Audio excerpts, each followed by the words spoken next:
कैसे आप सभी लोग, उम्मीद है स्वस्थ होंगे, अच्छे होंगे। मैं आप सभी का आपके YouTube चैनल हिंदी वीर में स्वागत करता हूं। आज हम सभी लोग मिल करके समास के विषय में पढ़ेंगे। बहुत ही आसान, बहुत ही संक्षिप्त तरीके से समास को पढ़ने का प्रयास करेंगे। एक ही वीडियो में आपको मैं समझाने का प्रयास करूंगा पूरा, कि समझ में आ जाए और परीक्षा हाल में बैठते ही आप पहचान जाएं कि कौन सा समास है। तो चलिए फ्रेंड्स, शुरू करते हैं। और शुरू करने से पहले, यदि आपने अभी तक YouTube चैनल पर पहली बार आए हैं तो करना क्या है, आप समझ ही गए हैं। समास होता क्या है। समास का देखिए जो तात्पर्य होता है वह होता है संक्षिप्तीकरण। क्या होता है? संक्षिप्तीकरण। दो या दो से अधिक जो शब्द होते हैं उनका जो संक्षेप होता है, जो छोटा किया जाता है, संक्षेपीकरण जो होता है, उसी को क्या कहते हैं दोस्त? संक्षिप्तीकरण, यानी समास कहते हैं। उसे क्या कहते हैं? समास कहते हैं। अगर इसकी परिभाषा के विषय में देखा जाए तो जहां पर कम से कम शब्दों में अधिक अर्थ प्रकट कर दिया जाए वही क्या होता है? समास होता है। कम से कम शब्दों में अधिक से प्रकट कर दिया जाए उसी क्या कहते हैं? समास कहते हैं। ये देखिए दोस्त, जैसे कि लिखा है देव का आलय नहीं होगा, यहाँ होगा देव के लिए आलय। देव के लिए आलय। देव माने ईश्वर, आलय माने घर, यानी ईश्वर के लिए घर। तो ये देखो बड़ा शब्द था, देव के लिए आलय, तो इसको संक्षेप में रख दिया गया देवालय। जैसे पेट भर कर, तो ये छोटा हो गया, संक्षिप्तीकरण हो गया, भरपेट हो गया। बहुत ही आनंदवत वीडियो होने वाली है। बस आपको करना क्या है, मेरे साथ वीडियो में बने रहना है। बहुत ही संक्षेप में वीडियो होगी। देखो अगला क्या लिखा है, शक्ति के अनुसार, तो ये छोटा हो गया यथाशक्ति। समझ में आ गई होगी बात, उम्मीद समझ में आ रही होगी। फिर से एक बार देखिए, समास होता क्या है। समास का अर्थ होता है, तात्पर्य होता है संक्षिप्तीकरण। जहां पर कम से कम शब्दों में अधिक अर्थ प्रकट कर दिया जाए वही क्या होता है? समास होता है। जैसे कि देव के लिए आलय, तो उसे देवालय। पेट भरकर, तो भरपेट। शक्ति के अनुसार, तो यथा शक्ति। आगे देखते हैं, जैसे लिखा हुआ है समास के अगर भेदों की बात किया जाए तो अभी तक जितने भी यूट्यूबरों ने बताया होगा तो समास के 6 भेद आपको बताए होंगे। कितने भेद बताए होंगे? 6 भेद। लेकिन मेरे दोस्त, समास के मुख्य रूप से 4 ही भेद होते हैं। कितने भेद होते हैं? मुख्य रूप से 4 ही भेद होते हैं। कौन सा? अव्ययी भाव, तत्पुरुष समास और बहुब्रीहि समास, और एक होता है द्वंद्व समास।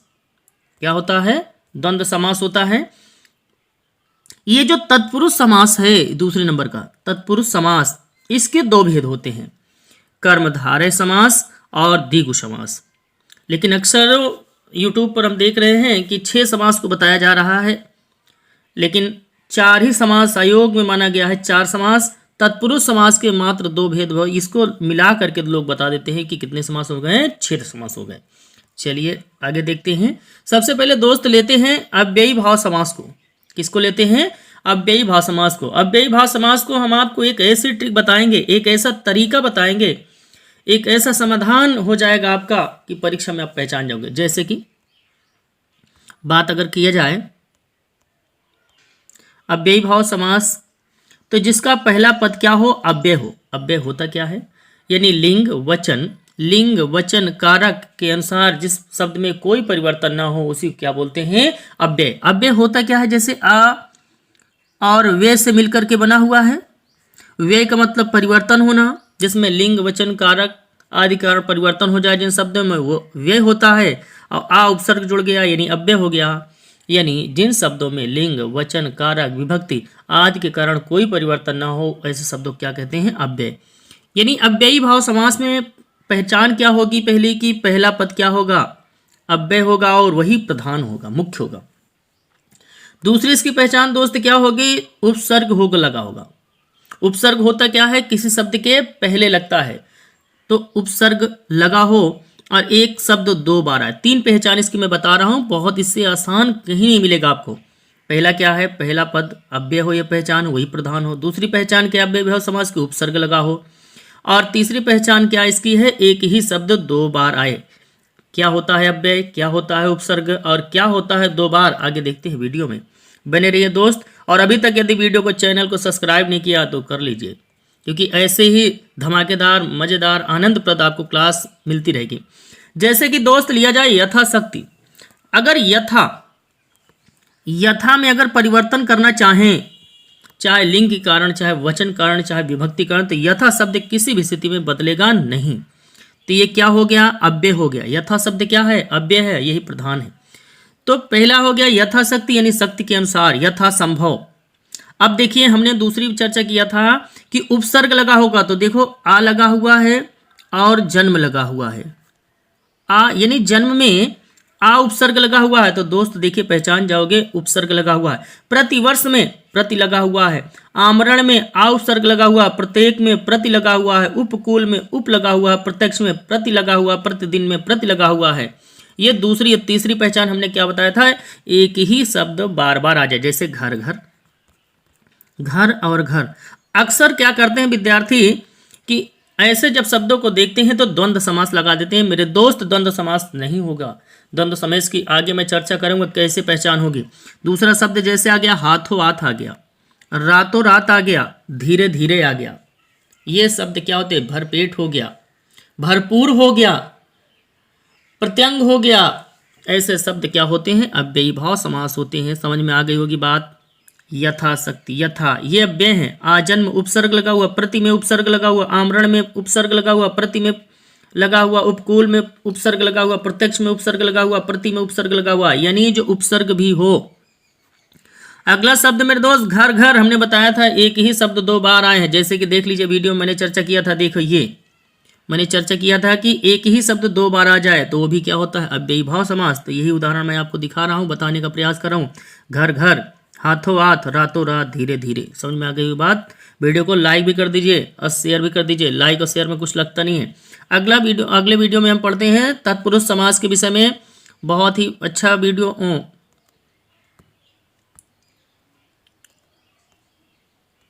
तत्पुरुष समास के विषय में पढ़ते हैं। तत्पुरुष समास की पहचान क्या होती है? अक्सर परीक्षा में पूछ लिया जाता है।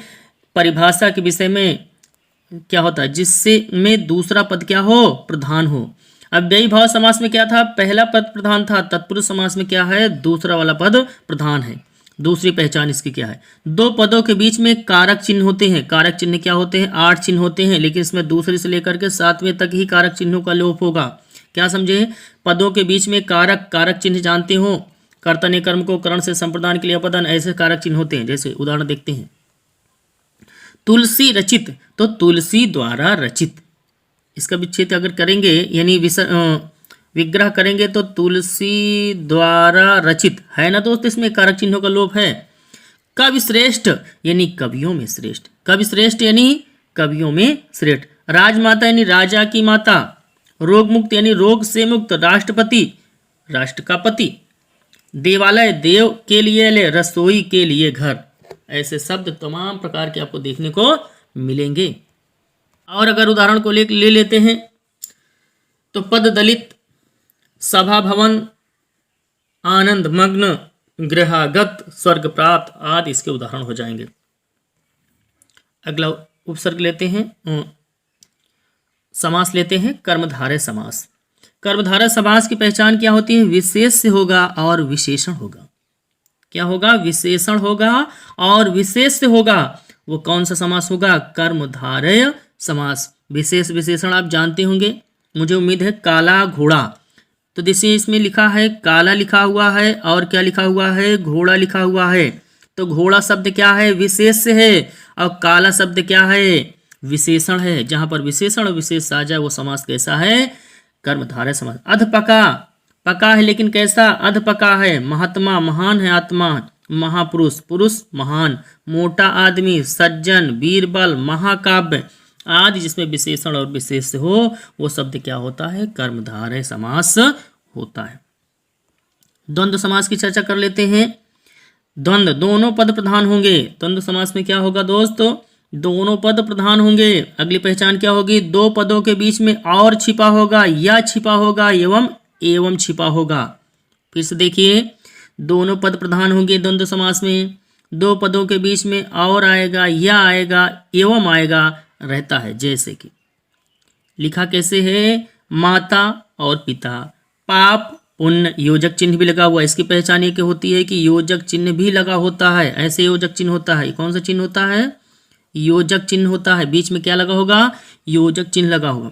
राधे श्याम, राधे और श्याम। सीता और राम, दाल और रोटी। देव और असुर, गुल्ली और डंडा। हरि और कृष्ण। देखिए इसमें योजक चिन्ह नहीं लगा हुआ है। अक्सर गलतियां क्या हो जाती हैं कि हम लोग योजक चिन्ह को ही ढूंढते रहते हैं, लेकिन अगर हरि कृष्ण दे दिया तो इसमें भी तो है हरि और कृष्ण। हरि अलग है और कृष्ण अलग है, गुल्ली अलग है और डंडा अलग है, तो ये भी कौन सा होगा? द्वंद्व समास होगा। अगले समास के ऊपर चर्चा करते हैं दोस्तों।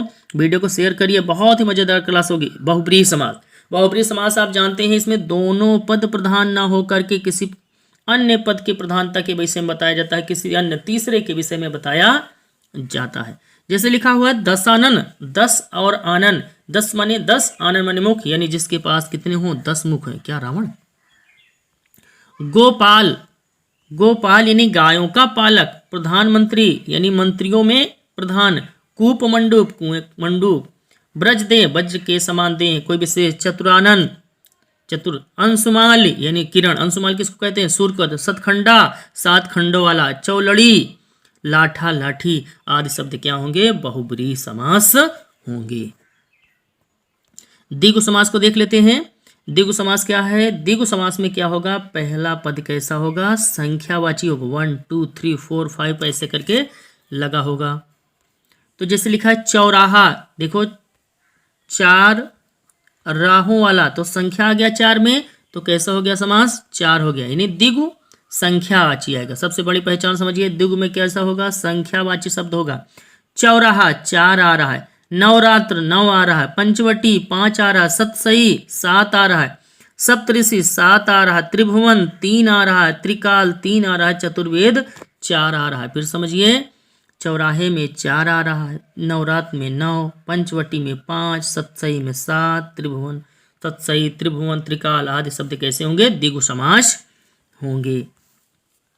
उम्मीद है वीडियो आपको अच्छी लगी होगी। यदि दोस्तों वीडियो अच्छी लगी होगी तो मेरे YouTube चैनल को, अब लास्ट में बोल रहा हूँ, सब्सक्राइब भी कर दीजिए और वीडियो को लाइक भी कर दीजिए, हो सके तो शेयर भी कर दीजिए। तो दोस्तों तब तक के लिए आप सभी को मेरा प्यार भरा नमस्कार, नमस्ते। मिलते हैं अगले ऐसे ही अच्छे टॉपिक के साथ। तब तक के लिए आप सभी को प्यार भरा नमस्कार।